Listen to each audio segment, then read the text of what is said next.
Bon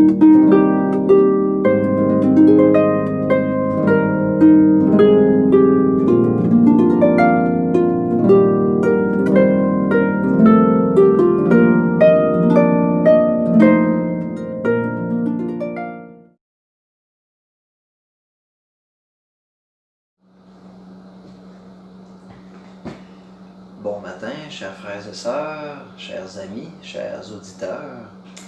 Il est bon ce matin de prendre du temps pour s'arrêter, pour louer notre grand Dieu, pour étudier sa parole et pour considérer à nouveau toutes les bénédictions dont il nous comble.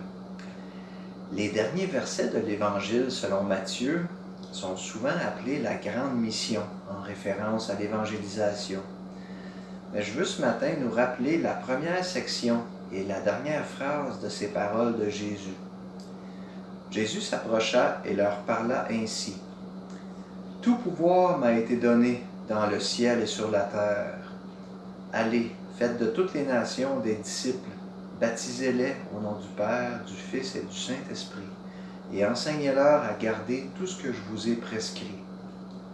Et voici, je suis avec vous tous les jours jusqu'à la fin du monde. » Matthieu 28, 18 à 20. Celui qui a tout pouvoir, et ça c'est pas rien, il a promis d'être avec nous tous les jours, pour toujours. Chantons joyeusement.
Et puisque le Tout-Puissant est avec moi, ma place, c'est à ses pieds, dans la joie et la paix.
À un docteur de la loi qui lui demandait quel est le plus grand commandement, Jésus lui répondit, « Tu aimeras le Seigneur ton Dieu de tout ton cœur, de toute ton âme et de toute ta pensée. C'est le premier et le grand commandement.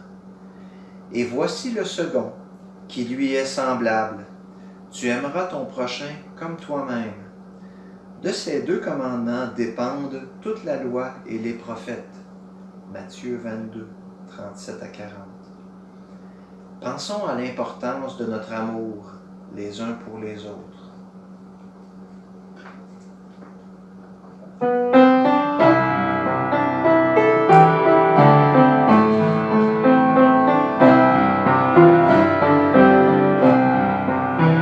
Si je parlais le plus parfait langage, si maintenant je me prêtais le sien, que me vaudrait ce futile avantage?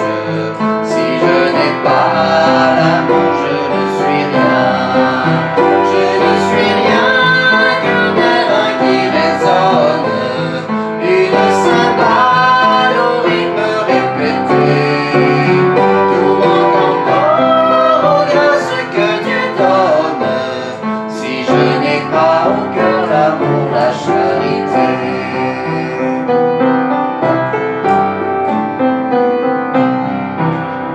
Et quand j'aurai le don de prophétie, quand tout secret me serait révélé, quand j'atteindrai au savoir, au génie, quand je devrais martyr être brûlé, aussi ma foi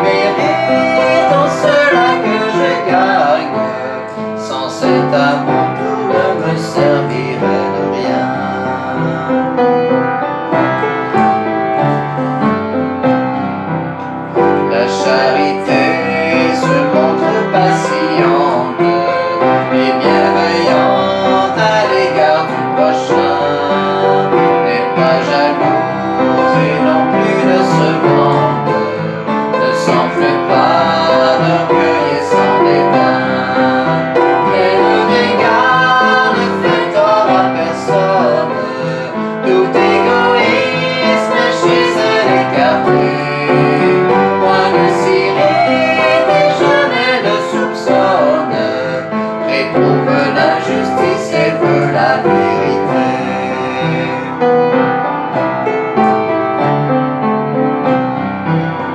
Que de douceur et de paix elle apporte, car elle excuse tout, elle croit tout elle espère et tout elle supporte, mettant son baume et son parfum partout. Les plus beaux noms disparaissent et meurent, cette vertu vit en éternité. Foi, espérance et charité demeurent, mais de ces trois la plus grande est la charité.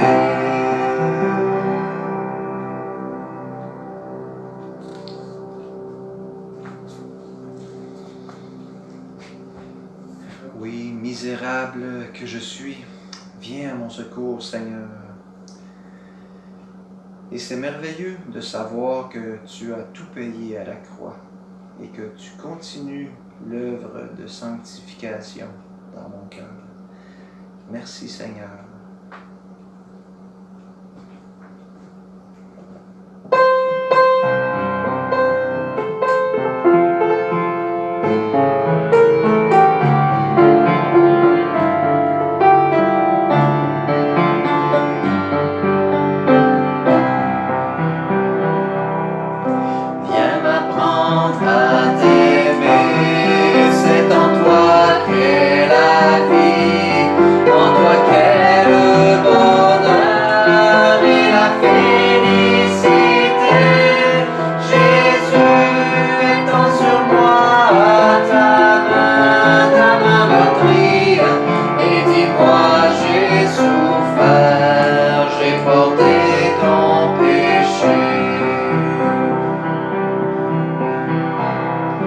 Moi je suis à tes pieds, je pleure et m'humilie, à l'ombre de ta croix, je me tiens prosterné, que ton divin amour me retienne et me guide, et m'apprenne à t'aimer, toi qui m'as tout donné.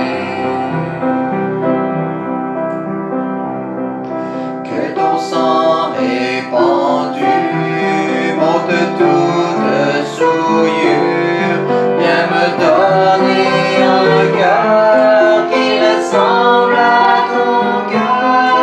Rends-moi participant de ta sainte nature, je ne veux que toi seul pour maître et pour vainqueur.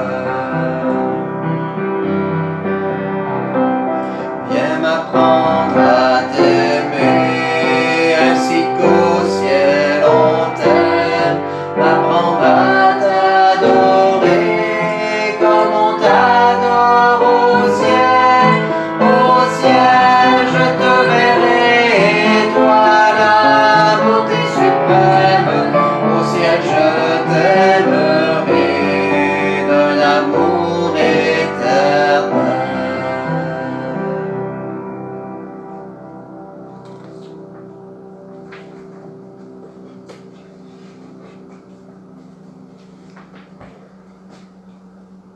C'est toi qui es venu sur la terre, qui as tout fait l'œuvre de rédemption, qui a changé mon cœur, qui m'a donné la foi qui sauve.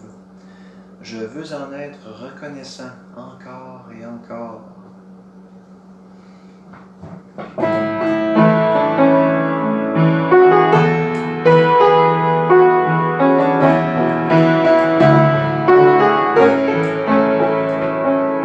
Tu n'as pas attendu que je vienne à toi, mais tu as revêtu notre humanité. Tu n'as pas attendu que je crie vers toi,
l'humanité.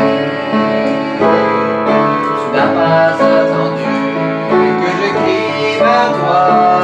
C'est toi qui m'as appelé le premier. Reçois ma reconnaissance, Jésus.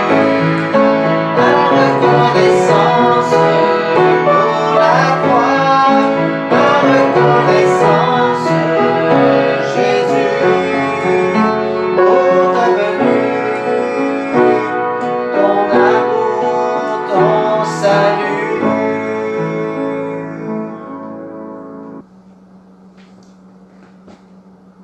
Tu as promis d'être avec nous, toujours. Mais c'est pour moi un acte d'humilité de demander ta présence. Pour m'en remettre à toi, vraiment, je veux demander ta présence réconfortante.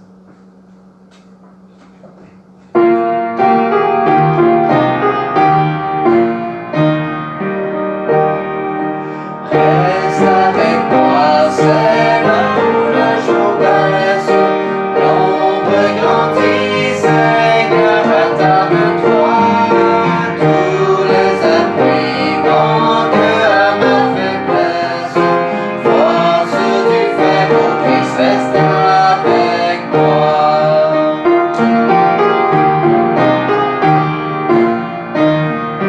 Le flot des jours rapidement s'écoule, leur mois éveille et leur bonheur d'espoir. Tout change et meurt, tout chancelle et s'écoule. Toi qui ne changes point, reste avec moi.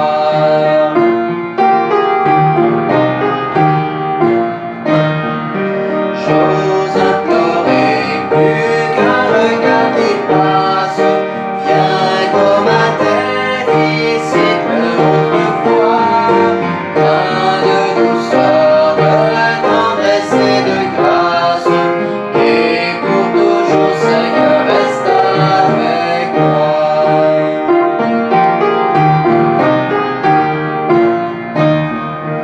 Heure après heure, il me faut ta présence. Le tentateur ne redoute que toi. Qui donc prendrait contre lui ma défense? Dans l'ombre ou la clarté, reste avec moi.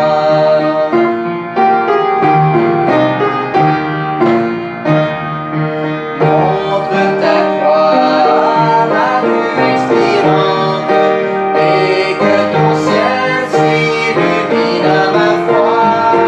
L'ombre s'enfuit, voici l'aube éclatante. Dans la vie et la mort, reste avec moi.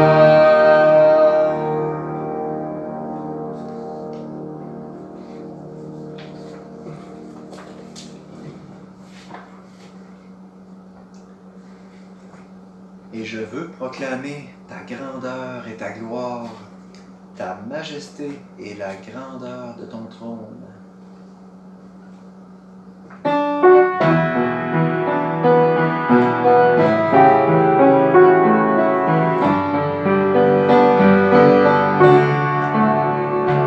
Tu es Dieu et ton trône est élevé. Tu es Dieu, notre sacrificateur. Nous voyons ta gloire et ta grandeur. Nous nous prosternons devant ta majesté.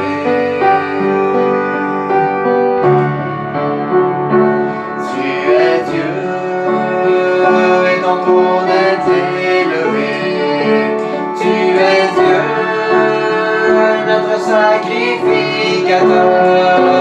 Nous voyons ta gloire et ta grandeur.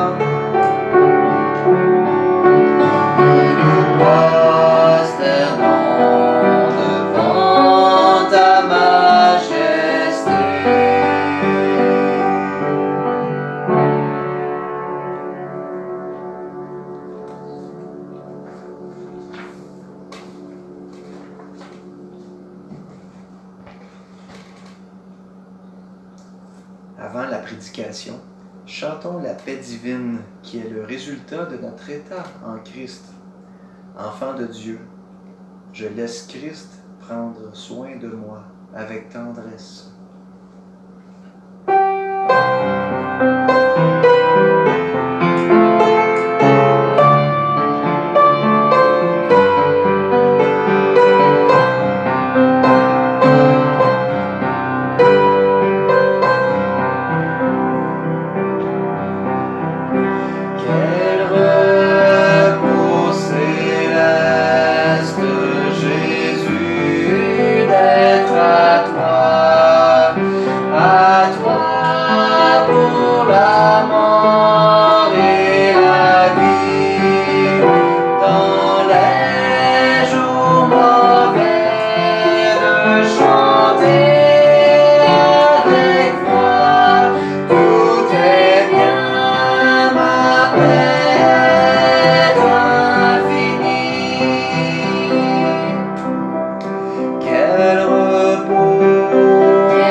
Oui Seigneur, quelle bénédiction de pouvoir se reposer en toi. Quelle faveur imméritée. Quel repos céleste et quelle espérance d'attendre patiemment la vie future, la vie éternelle, peu importe les circonstances de la vie ici-bas. Les circonstances qui sont parfois favorables, mais parfois difficiles. C'est comme ça qu'est la vie. Et quel repos de se reposer en toi. Oui, je te prie ce matin, une fois de plus, pour mes frères et sœurs qui peuvent être dans les difficultés. Peu importe les genres de difficultés, que ce soit financier, que ce soit la crainte, l'anxiété, que ce soit de ressentir le rejet ou l'amertume aussi, la colère peut-être. Mais c'est en toi qu'on peut se reposer. Oui, je te prie vraiment de réconforter tous ceux qui ne vont pas bien. Et en fait, puisqu'il n'y a personne qui va vraiment bien, réconforte-nous tous. On a vraiment besoin de ton réconfort, Seigneur. Et donne-nous aussi d'annoncer ta parole, d'annoncer ton amour aux gens qui nous entourent. Et donne-nous du courage, du zèle. Et donne-nous la joie de t'appartenir. On a la joie, mais permets que ça resplendisse sur nos visages. Et c'est vraiment au nom de Jésus qui a payé à la croix. C'est en son nom que je te demande toutes ces choses, Père. Amen. Bonjour et bienvenue à cette prédication. Je suis content de voir que, encore une fois, vous prenez un temps devant le Seigneur dans sa parole pour vous exposer à cet enseignement. Alors, aujourd'hui, on va poursuivre dans l'évangile de Jean et nous lirons au chapitre 19, les versets 19 à 22. Donc, Jean 19, versets 19 à 22. Pilate fit aussi un écriteau qu'il plaça sur la croix. Il y était inscrit « Jésus de Nazareth, le roi des Juifs ». Beaucoup de Juifs lurent cet écriteau parce que l'endroit où Jésus fut crucifié était près de la ville. L'inscription était en hébreu, en latin et en grec. Les principaux sacrificateurs des Juifs dirent à Pilate, « N'écris pas le roi des Juifs ». Mais il a dit, « Je suis le roi des Juifs ». Pilate répondit, « Ce que j'ai écrit, je l'ai écrit. » Que le Seigneur bénisse sa parole. Nous allons prier. Seigneur Dieu, encore une fois, on est tellement bénis de pouvoir avoir accès à ta parole, les Écritures. Seigneur, il y a tellement à comprendre et nous avons tellement besoin d'être instruits par toi. Alors Seigneur, je te prie pour mes frères et sœurs, pour moi-même, qu'on puisse se laisser instruire par ta parole. Donne-nous d'être dociles, soumis, humbles devant ta parole, Seigneur Dieu. Bénis-la en chacun de nous. Donne-nous de comprendre de mieux en mieux la personne et l'œuvre de Jésus-Christ, pour mieux l'adorer, pour mieux le servir. Amen. Dans les crucifixions, à l'époque, c'était coutume de préparer un écriteau pour indiquer le crime commis. Et la Bible mentionne, par exemple, Matthieu 27, verset 37, nous dit « On plaça au-dessus de sa tête une inscription indiquant le motif de sa condamnation. Celui-ci est Jésus, le roi des Juifs. » Fait intéressant, j'avais dit que les 4 évangiles ont rapporté la présence des 2 brigands crucifiés avec Jésus, ce qui nous montre que ça revêtait un intérêt particulier. On sait que Jean a écrit son évangile après les 3 autres, puis qu'il a plutôt cherché à rapporter ce que les autres n'ont pas rapporté. Mais il y a quand même certains éléments que Jean a décidé de rapporter, même si c'était déjà présent dans les autres évangiles. Et la présence des 2 brigands crucifiés avec Jésus nous est rapportée dans les 4 évangiles, mais aussi les 4 évangiles rapportent la mention de cet écriteau. Cet écriteau était souvent placé au cou du condamné, mais parfois, comme dans le cas de Jésus, cet écriteau était cloué sur le haut de la croix. On sait que Jean était le seul apôtre présent au pied de la croix, et c'est probablement ce qui explique qu'il rapporte des détails que les autres n'ont pas. qu'on pense au fait que Jésus a confié sa mère à Jean, ou à cette parole tellement riche de sens, tout est accompli, ou encore au fait qu'un soldat perçoit le côté de Jésus avec sa lance. Jean rapporte des faits ou ajoute des détails absents des autres évangiles. Et dans le texte qui nous retient présentement, il y a un détail que les 3 autres évangélistes n'ont pas mentionné. Ce détail est que l'écriteau était en 3 langues, en hébreu, en latin et en grec. L'hébreu, évidemment, parce que c'est la langue des Juifs. En latin, parce que c'était la langue des Romains, on est dans l'Empire romain. Et en grec, parce que cette langue, la langue grecque, s'est imposée dans l'Empire romain comme la langue de la culture, la langue scientifique, de philosophie. Et on doit savoir qu'avant que les Romains dominent sur l'Empire, c'était les Grecs. On était dans l'Empire grec avant. Et quand les Romains ont conquis l'Empire, les Grecs sont devenus les esclaves. Mais les Romains ont constaté rapidement que les Grecs avaient une telle culture qu'ils ont pris les esclaves grecs pour les placer comme professeurs sur leurs enfants. Ils ont confié de grandes responsabilités aux Grecs. De sorte que même si on est dans l'Empire romain, la langue grecque s'est maintenue pendant longtemps.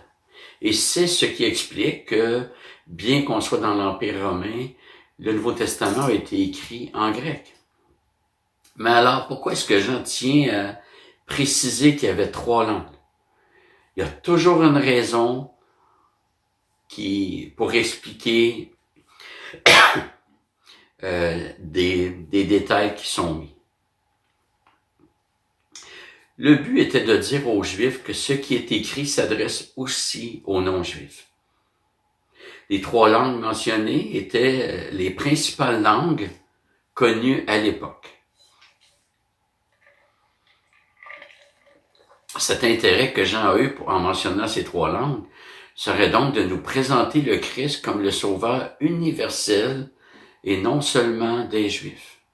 Effectivement, Jésus est le Sauveur du monde. Jean insiste sur son point à plusieurs reprises dans son évangile. Nous n'avons pas idée du défi idéologique qui a atteint toute l'intériorité de plusieurs pour un Juif de l'époque. De se dire que l'œuvre du Messie, on pensait que c'était juste pour nous, le peuple juif. Puis là, finalement, non, c'est pour les nations. En fait, les prophéties de l'Ancienne Alliance annonçaient l'adhésion des nations. C'était déjà présent dans la promesse faite à Abraham, toutes les nations de la terre seront bénies en toi. Mais les modalités étaient pas bien définies.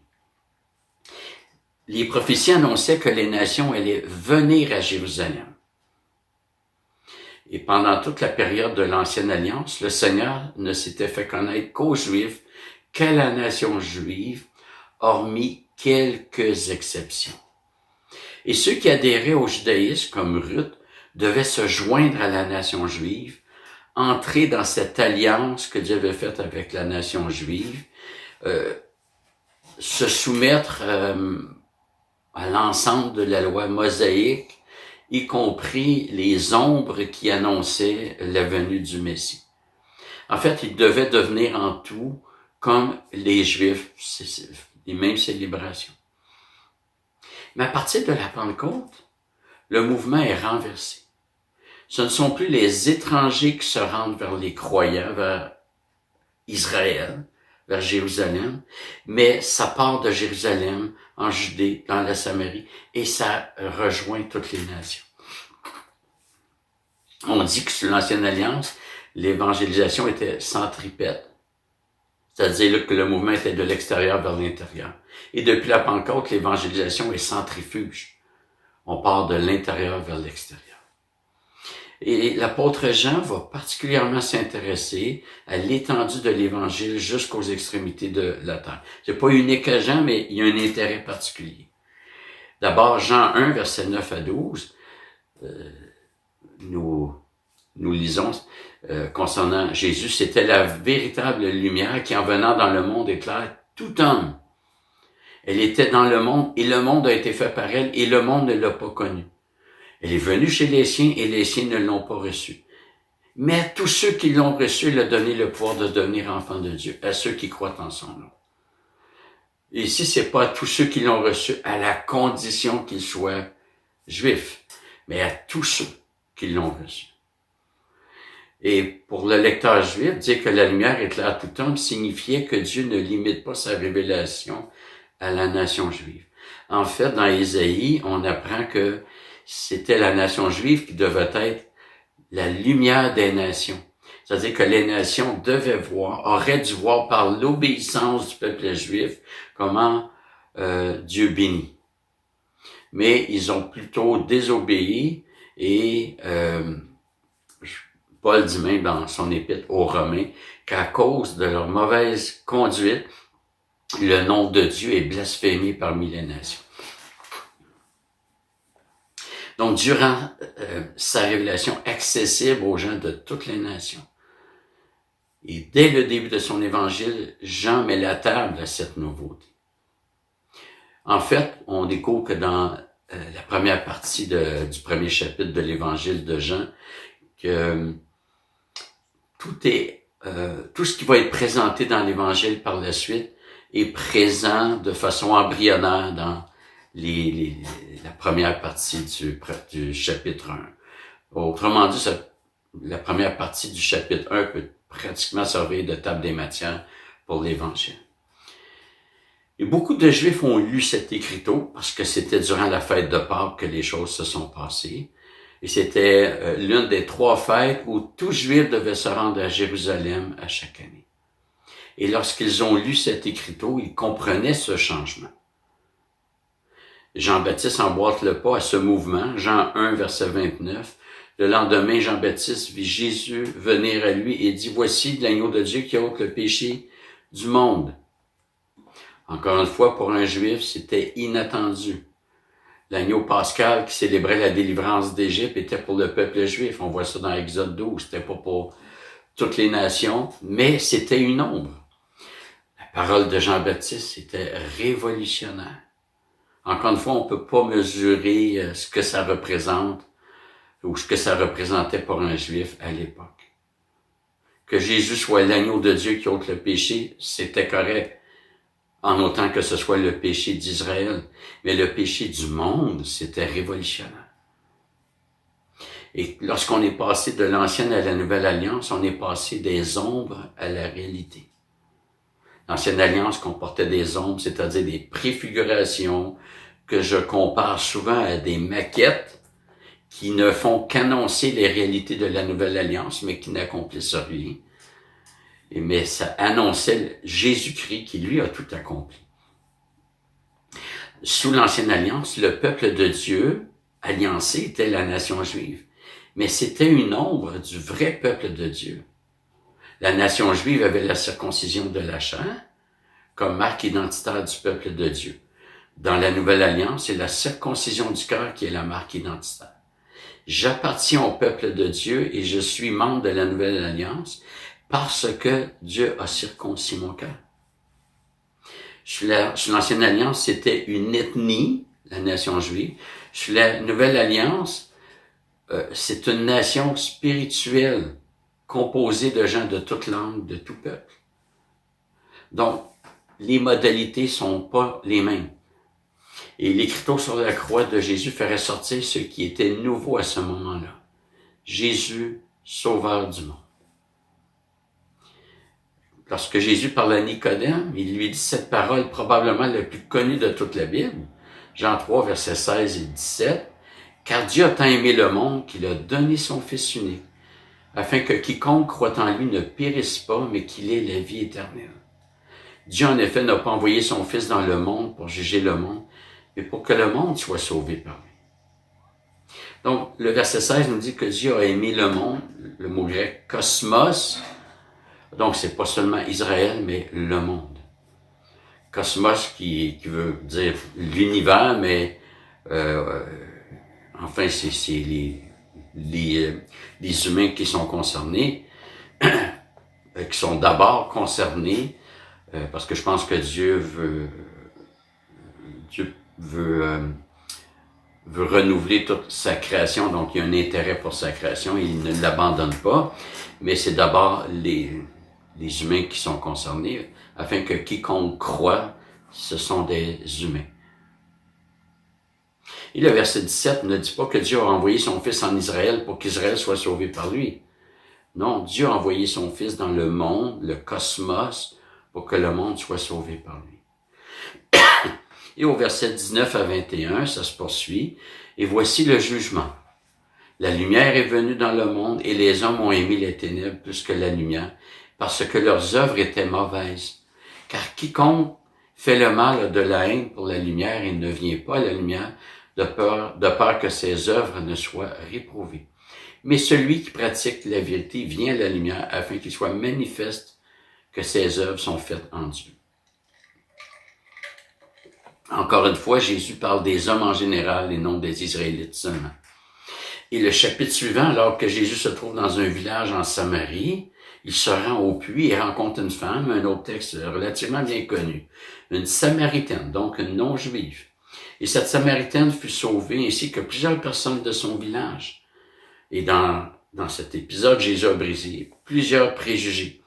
Il s'adresse à une femme qui ne se faisait guère à cette époque. Il s'adresse à une femme samaritaine, alors qu'une animosité s'était installée entre les Juifs et les Samaritaines. D'ailleurs, la femme va le relever au verset 9. La femme samaritaine dit à Jésus, « Comment, toi qui es juif, me demandes-tu à boire, à moi qui suis une samaritaine? » Et Jean donne un propos de rédacteur, si on veut. Les Juifs, en effet, n'ont pas de relation avec les Samaritains. Donc, premier préjugé, c'est une femme. Deuxième préjugé que Jésus abat, si on veut, c'est une Samaritaine. Et troisième préjugé que Jésus fracasse, c'est qu'il s'est adressé à une femme samaritaine immorale. Elle avait eu 5 maris et l'homme avec qui elle était n'était pas son mari. Et même les disciples étaient secoués par cette situation. Au verset 27, nous lisons, « Alors arrivèrent ses disciples qui furent étonnés de ce qu'il parlait avec une femme. » Frères et sœurs, la venue de Jésus-Christ a fracassé plusieurs préjugés. Dieu s'intéresse aux non-juifs. Il sauve les pécheurs les plus notoires. Les femmes sont autant accueillies que les hommes. Même avant la Pentecôte, il y a eu des indices dans le ministère de Jésus que le salut s'ouvrait aux nations. Au chapitre 6, Jésus se présente comme le pain de vie qui donne la vie au monde, verset 33. Au chapitre 8 et 9, Jésus se présente comme la lumière du monde qui éclaire tout homme. Au chapitre 10, il compare son rôle à celui du berger et ceux que le Père lui a donnés comme ses brebis. Et il précise au verset 16, « J'ai encore d'autres brebis qui ne sont pas de cette bergerie, c'est-à-dire qui ne sont pas de la nation juive. C'est là où il faut aussi que je les amène. Elles entendront ma voix. Il y aura un seul troupeau et un seul berger. »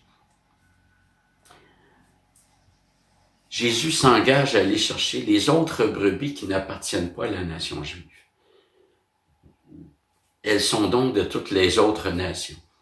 Il va les chercher, elles entendront sa voix. Il y aura un seul troupeau, un seul berger. Il n'y aura pas 2 troupeaux. Jésus ne bâtit pas 2 troupeaux, mais il y a un seul troupeau. Dieu n'a jamais eu 2 peuples et n'aura jamais 2 peuples. Il y aura un seul troupeau, un seul berger. Plus loin, nous retrouvons Caïphe, le souverain sacrificateur, celui-là même qui a orchestré la condamnation à mort de Jésus. Et au chapitre 11, on le retrouve avec une parole très particulière qu'il a dite devant les membres du Sanhédrin. Jean 11, 49 et 50. Vous n'y entendez rien. Vous ne vous rendez pas compte qu'il est avantageux pour vous qu'un seul homme meure pour le peuple et que la nation entière ne périsse pas. Caïphe ne pensait qu'à la nation juive quand il parlait de peuple et nation. Il ne pensait pas aux païens. Mais voici le commentaire de l'apôtre Jean dans les 2 versets suivants. Jean 11, 51 et 52. Or, Caïphe ne dit pas cela de lui-même, mais étant souverain sacrificateur cette année-là, il prophétisa que Jésus devait mourir pour la nation. Et non seulement pour la nation, mais aussi afin de réunir en un seul corps les enfants de Dieu dispersés. C'est pas juste pour la nation juive. Pour le juif d'abord, mais le grec ensuite, c'est-à-dire le non-juif. L'apôtre Jean présente plus que les autres évangélistes le caractère international du salut, multiethnique. Jésus-Christ, roi des Juifs, est en fait le roi de l'univers. Jésus a sauvé le brigand repentant, mais aussi le centurion qui commandait le groupe d'exécution. Et Donald Grey Barnhart a écrit sur ce point, il ne peut y avoir qu'une seule méthode juste de salut, et c'est la méthode que Dieu a conçue dans la générosité infinie de son être et qu'il nous a apportée par la bonté de son cœur et le sacrifice qui découle de sa bonté aimante.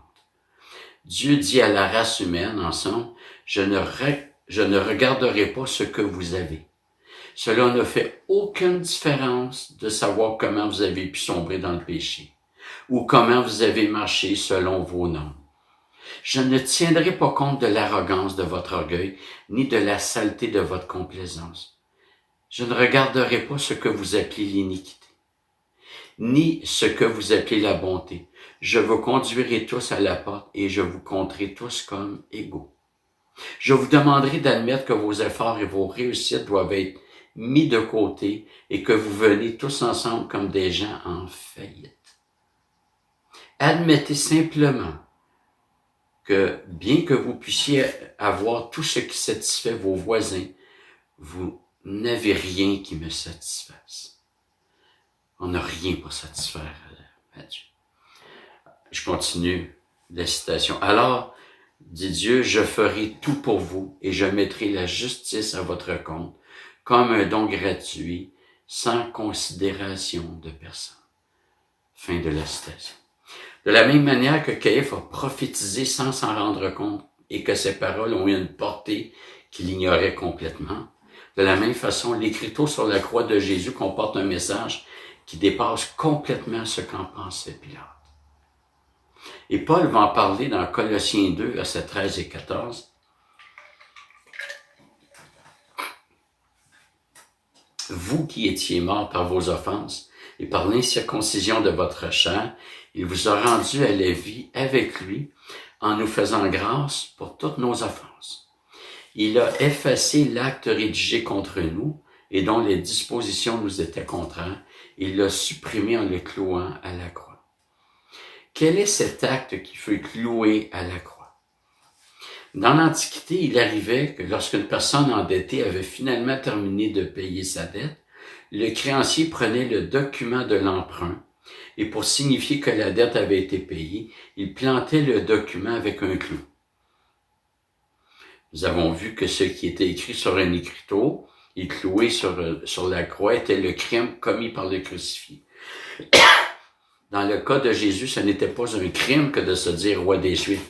Mais compte tenu que Pilate a fait écrire cela par moquerie, ce qui était écrit était plus que des mots, c'était une moquerie.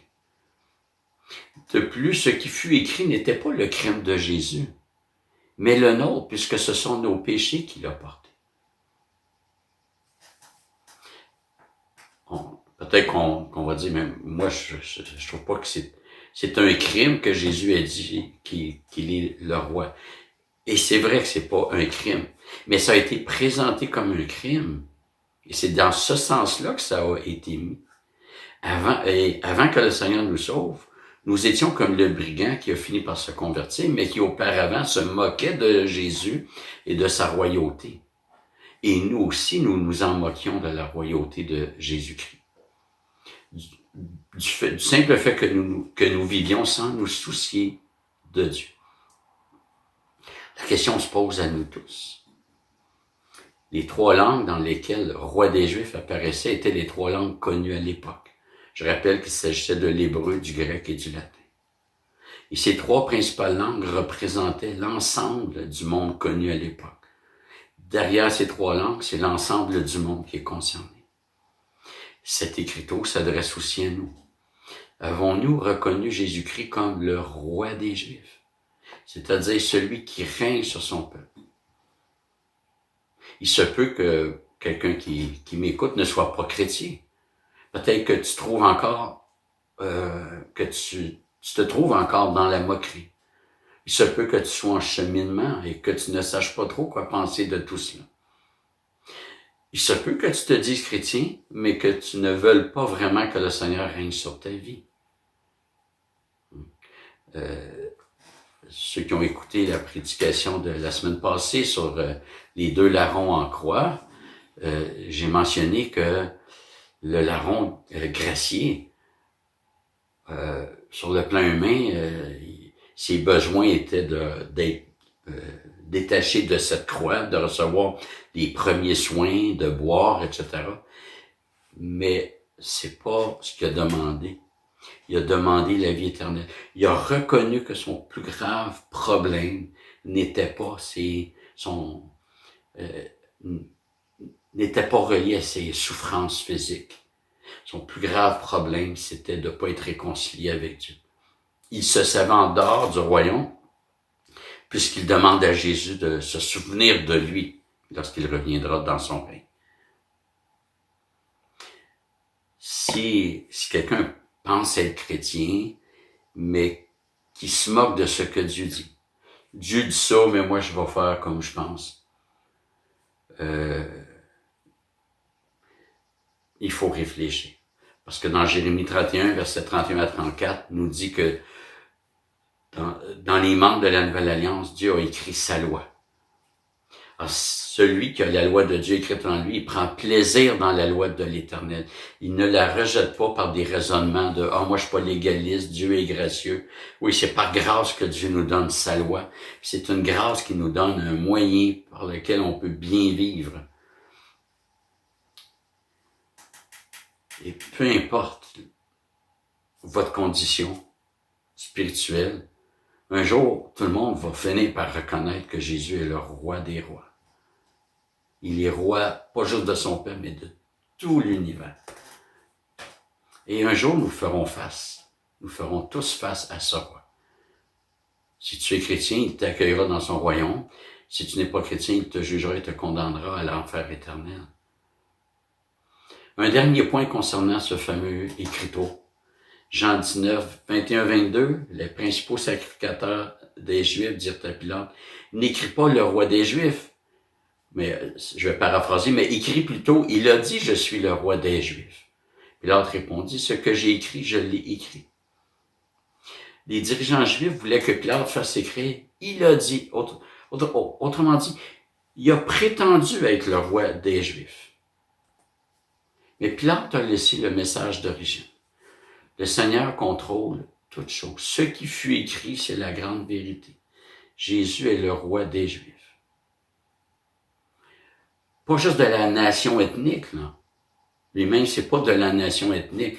La suite du Nouveau Testament nous montre que le vrai Juif, c'est celui qui est converti à Jésus-Christ.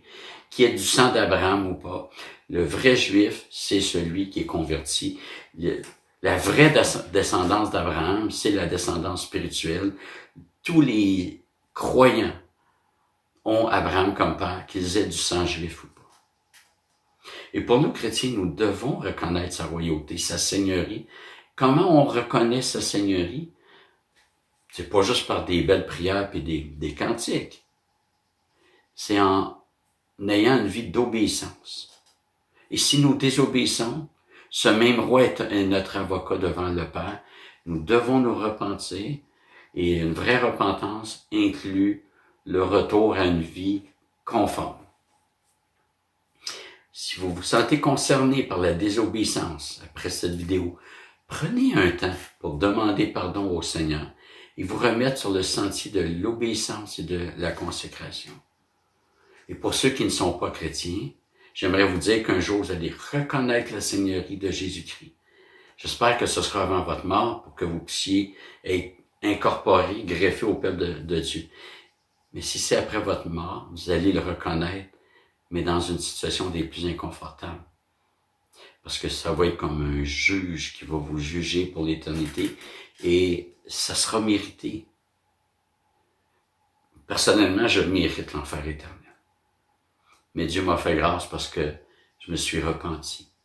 Et à chaque jour, je dois me repentir. Un jour, vous allez reconnaître que Jésus est roi. Si vous n'êtes pas chrétien, vous allez le reconnaître, mais en étant demeuré son ennemi. Et c'est pas drôle d'être ennemi du roi des rois. Vous pouvez pas fuir dans un autre pays, sous un autre roi. Vous aurez un seul roi, puis vous en aurez fait votre ennemi. Et par son autorité suprême, il vous rejettera pour l'éternité, comme vous le rejetez présentement. Prenez un temps après cette vidéo. De grâce, n'allez pas à la mort sans le Sauveur Jésus-Christ. Commettez pas cette erreur irréparable. Prenez un temps, confessez votre péché en lui demandant pardon pour votre vie rebelle. Il ne rejette jamais celui qui vient à lui. Et je terminerai par le très beau texte en Philippiens 2, versets 5 à 11. Ayez en vous la pensée qui est en Christ Jésus. Lui dont la condition était celle de Dieu, il n'a pas estimé comme une proie à arracher d'être égal à Dieu, mais il s'est dépouillé lui-même en prenant la condition d'esclave, en devenant semblable aux hommes. Après s'être trouvé dans la situation d'un homme, il s'est humilié lui-même en devenant obéissant jusqu'à la mort sur la croix. C'est pourquoi aussi Dieu l'a souverainement élevé et lui a donné le nom qui est au-dessus de tout nom, afin qu'au nom de Jésus, tout genou fléchisse dans les cieux, sur la terre et sous la terre, et que toute langue confesse que Jésus-Christ est Seigneur, à la gloire de Dieu le Père. Prions. Seigneur Dieu, merci de nous révéler la Seigneurie de Jésus-Christ, comme il est bon pour nous de se rappeler que nous avons un roi qui s'est donné pour son peuple. On pense à ce cantique, un roi qui s'incline, ça n'existe pas. Et Jésus est le seul qui l'a fait. Un roi humain, on n'a jamais vu ça chez les humains. Mais Jésus-Christ, il s'est humilié. Un roi qui prend la position de serviteur. Quelle humilité. Ô Seigneur, que nos cœurs puissent rebondir de reconnaissance. Et donne-nous de nous consacrer à toi, de te servir jour après jour, Seigneur Dieu. Pardonne nos péchés. Seigneur, je veux te prier si certains ne te connaissent pas. Je te prie, Seigneur, de te faire connaître à eux. Que tu puisses vraiment toucher leur cœur, les rejoindre et briser cet endurcissement, cet esprit de moquerie. Que tu puisses les incliner vers toi, les conduire à Jésus-Christ. Donne-leur de se repentir de leurs péchés, Seigneur. Seigneur, c'est possible aussi que certains chrétiens ont oublié la Seigneurie de Jésus-Christ et ont pensé que la vie chrétienne, c'est une vie de liberté qui nous permet de faire ce qu'on veut, de prendre chaque commandement et d'en faire une option, sous prétexte qu'on n'est pas légaliste, on a été libéré. Alors que Paul dit de ne pas faire de la liberté qui est nôtre un prétexte pour vivre dans le péché. Seigneur, que tu puisses nous garder de ce faux raisonnement qui ne fait que déshonorer ton nom. Se dire chrétien et vivre de façon contraire à toi. Seigneur, pardonne nos égarements, ramène-nous. Que ton nom soit loué, Seigneur Dieu. Merci pour ta patience, pour ta grâce dans nos vies. Amen. Et comme dernier cantique, chantons notre engagement à marcher avec Jésus.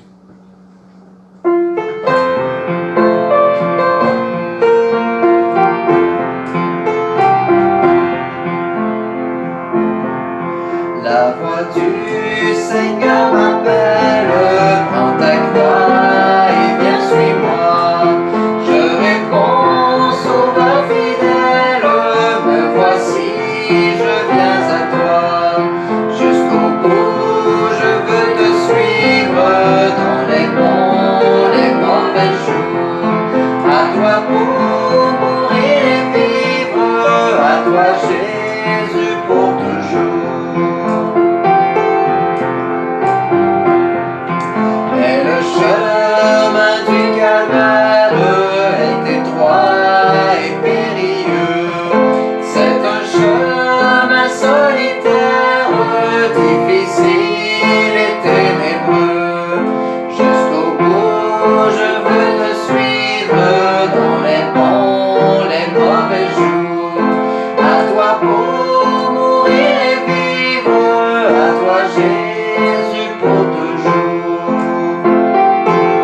toi Jésus pour toujours.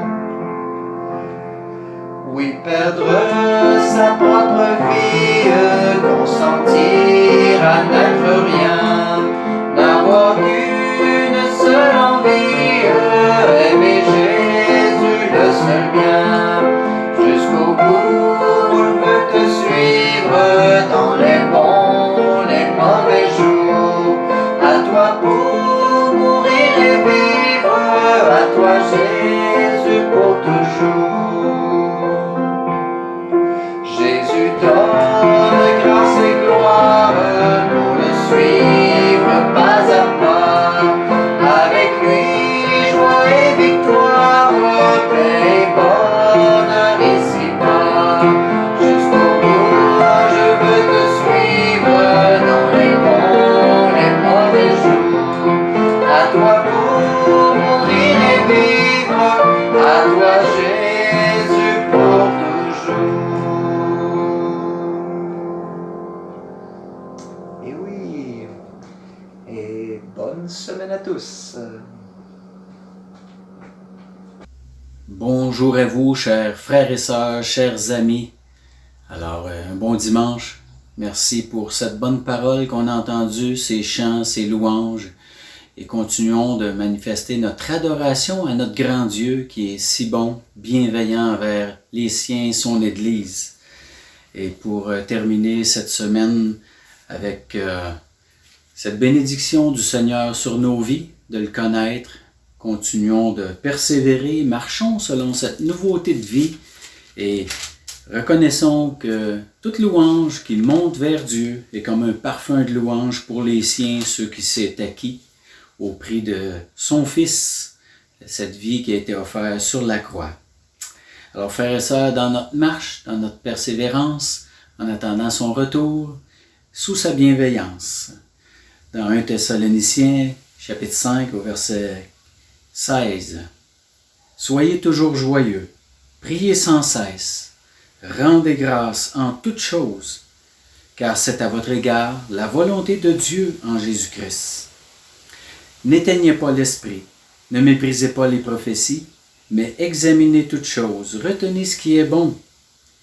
Abstenez-vous de toute espèce de mal, que le Dieu de paix vous sanctifie lui-même, tout entier, et que tout votre être, l'esprit, l'âme et le corps, soient conservés, irréprochables, lors de l'avènement de notre Seigneur Jésus-Christ. Celui qui vous a appelé est fidèle, et c'est lui qui le fera. Courbons-nous. Oui, Père éternel, merci pour cette bénédiction de ton œuvre en chacun de nous, tes enfants que tu as choisis. Oui, nous voulons être joyeux, Père, parce que ça te rend gloire de voir tes enfants marcher dans tes voies. Et on veut te prier sans cesse, nous sommes reconnaissants, on veut rendre grâce, Seigneur. Merci parce que tu bénis ton peuple. Et lorsqu'on s'offre à toi, c'est à l'égard de ta volonté, ce qui est en Jésus-Christ. Merci pour ton esprit qui nous dirige. On veut te remercier pour les semaines dans lesquelles on a patienté, Seigneur, pour le retour de ton Église. Merci d'avoir gardé tes enfants, d'avoir mis ta protection sur les nôtres, sur nous. Nous voulons te louer ce matin. Et merci pour cette bénédiction, cette sanctification que tu opères en chacune de nos vies. Tu gardes notre esprit, notre âme, notre corps qui sont conservés. C'est toi qui fais cette œuvre. Bénis ton peuple ce matin et prépare-nous pour l'occasion qu'on aura de se revoir la semaine prochaine. Et sois béni en toutes choses. Dans le nom de Jésus. Amen. Alors oui, passez une bonne semaine, soyez bénis. Et vous avez sûrement reçu une confirmation. Les églises et les lieux de culte sont ouverts présentement avec des capacités 50 personnes minimum. On parle même déjà d'augmenter le nombre dans pas grand temps probablement. Alors on se réjouit. Merci de votre patience encore une fois. Vous allez recevoir des consignes, des directives. Priez pour le comité qui est en préparation, en train de préparer notre bâtiment à vous recevoir. Et ensemble, faisons de cette occasion une célébration d'avoir vu Dieu bénir son peuple. Et il va continuer de le faire. Sur ce, une bonne semaine à vous tous, chers frères et sœurs, et à bientôt.